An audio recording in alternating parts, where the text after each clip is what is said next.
Tonya, I'd love to ask you how you are thinking about making sure that efforts at diversity towards diversity and inclusion really go beyond sort of representative and really include meaningful engagement towards retaining diverse talent. Are there some ways that you all think about that type of thing at Union Pacific? Yeah. So again, I always talk about things, and I have now. It's from hire through their employment. And we focus on is every single employee can bring their whole self to work. And that's very different for everyone. And, it really starts with our resource groups. And, you don't have to identify with that resource group.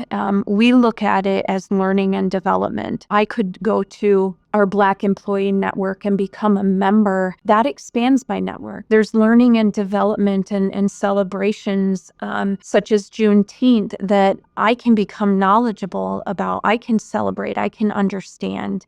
That's really what it's about, is creating that culture that's about learning and development so we all can feel inclusion. It's not that we're celebrating, Juneteenth, since I used that before, to exclude others. People just need to understand what it's about. That's why we use education just so much through the process. And like Jeremy mentioned on the simulation that we did, that was the whole point. We've never walked in each other's shoes.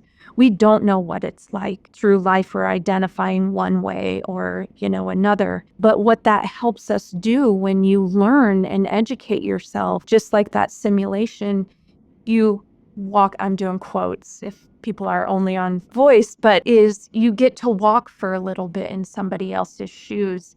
And just learning that, Natasha, he didn't give himself and Rise enough credit.